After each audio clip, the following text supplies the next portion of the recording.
Hello, Capricorn. Welcome to A Pals Things. Welcome to your reading for April. It is my honor to read for you this morning, afternoon, evening, wherever you might be in the world. I'm so happy that you stumbled upon my channel. Capricorn, I hope you're keeping sane in the energies are wild. I would say like these are the most demanding energies. Planets are going crazy, but also like settling into an interesting kind of what is going on with the planets actually. They're coming into like alignment, and then it's a very demanding energy. So just make sure that you're keeping sane. A lot of self-care is needed at this time. So let's start with 4 cards for you, please, Cappies. 4 cards for my Capricorns, please. 4 cards to start with after the shuffle. The Ace of Cups in reverse. The Eight of Cups. The Knight of Swords, which I saw earlier when I was shuffling, by the way. And then the Four of Swords. Okay. Okay, so, we're definitely going through a little bit of an emotional upheaval here. And I'm getting that if you that kind of energy of trying to make it seem like you don't care, but you really do. Yeah, it's like letting go and trying to make it seem like you don't give a flying fart, but in actual fact it's kicking your ass, Capricorn. I'm really sorry about that, by the way. And there's this idea where I'm just getting that you're defeated. Like deep down inside you're defeated, although we would be none the wiser, you know um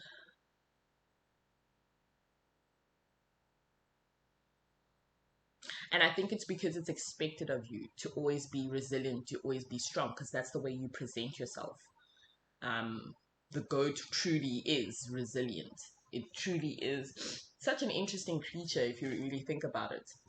And yours is, your sign embodies the goat, as well as like it's like a weird creature, right? Like a goat and a fish mixed together, if I'm not mistaken.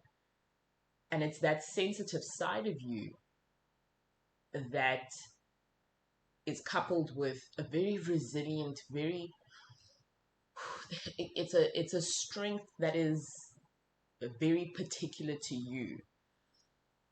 And right now it's not coming through that way. It's coming through as though you are defeated. And I can't blame you.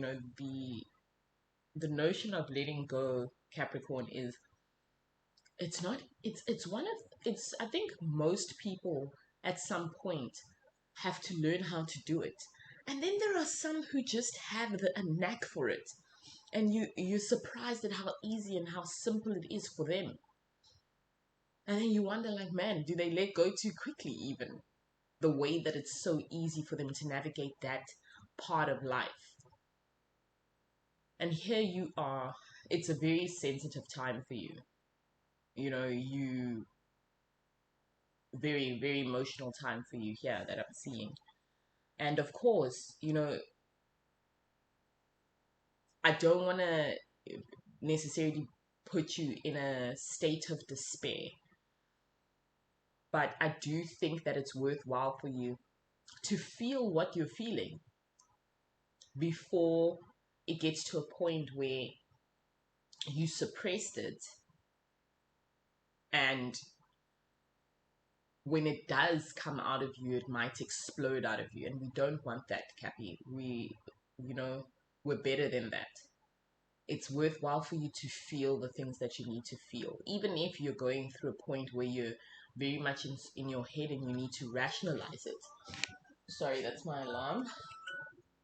Sorry about that. That's just my alarm. But but I do think it's worthwhile for you to feel every bit of the emotions that you're feeling so that they don't confuse you later on. And that, because if they confuse you later on, you'll start second guessing your decision to let go. And it really is your decision. I don't see anyone else involved in it but yourself. Okay. I want to do 4 more cards for you.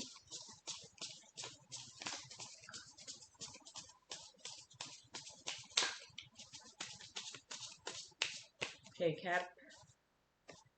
Got the Knight of Wands in reverse. The 8 of Coins, so your earth energy coming out.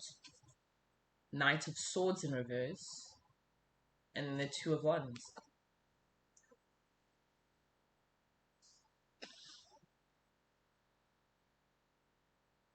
So I'm seeing here that it's gonna be about the way that you're gonna heal through this is about concentrating less on yourself and looking out into the world. See, how do I explain it? It's as though, you'll work through your emotions, and you'll work through your emotions and how you feel and heal by doing less to do with yourself and more to do with the world around you. And if it's like arts and crafts, hobbies, um, entertainment, just what I'm seeing is that you're going to be more involved in the world around you as opposed to going within and hiding, right? And in this way, you will rebuild yourself. That's what I'm getting. It's coming through quite strong and very clear that ultimately your goal is to be well and live well. And you're quickly understanding that the sooner you get out of the funk of feeling defeated, and it's very easy to get into that victim mentality or get into that why me and curse the world and make it all about yourself, and that really delays the healing process. So the quicker you get out of that, the more you sink your teeth into things that will, I don't want to say distract you, but will keep you busy, keep you going. And that's why I'm seeing a lot of like arts and crafts and like entertainment. That's what I keep hearing as well. So I think it's like arts and crafts, maybe pottery classes, maybe you'll start painting. And then like entertainment side, I'm seeing just a lot more, maybe you'll start like a show on Netflix might suck you in and just, you might binge the whole season in like a day or something like that. So just like interesting things will keep you busy and get you out of the funk a lot faster.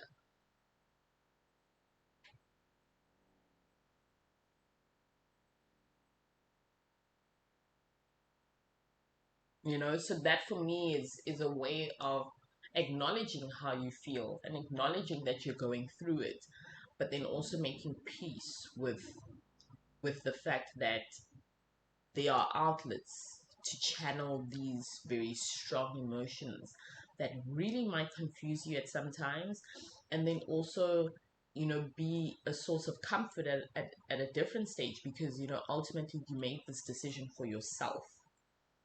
That seems to be important to let you know that you made this for yourself. And that's why I said earlier on that I don't see any other influences when it comes to this decision. It's clearly you looking out for yourself. It's a beautiful notion. Hey, I'm like, really, when a new journey is about to begin, that's the feeling. Like you're right in the crux of that notion. The newness of it it's like something that's about to begin, and it's so exciting for me to see that for you. Like the 2 of Wands card, it's a little boy sitting on the world observing his wand, and it's like, I'm grateful. you know, and you have every right to be, because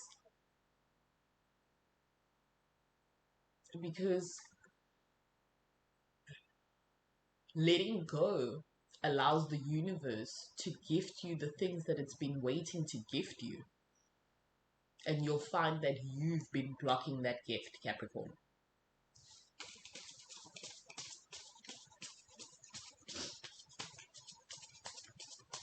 I'm really excited for you.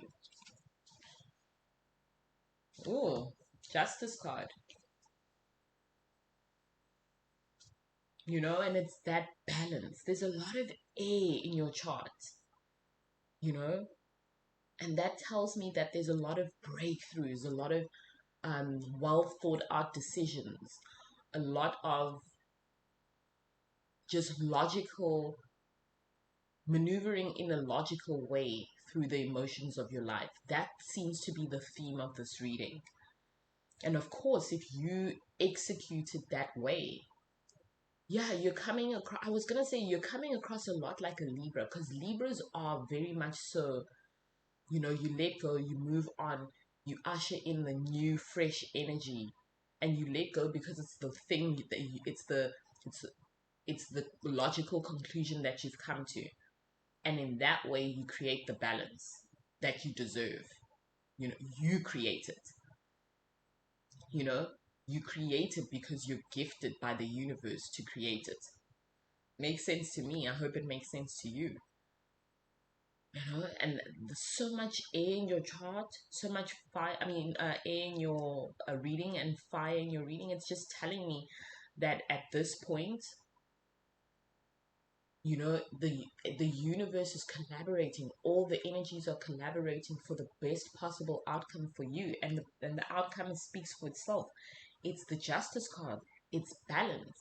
It's what you've been looking for a very long time, Capricorn, because since I started the readings, your readings have been consistently like, oof, okay, you know, you're dealing with a lot, and now it's finally come to a head. And I think, and I know you deserve it. Take care of yourself, Cappy, and I know I'll see you next month in new great spirits.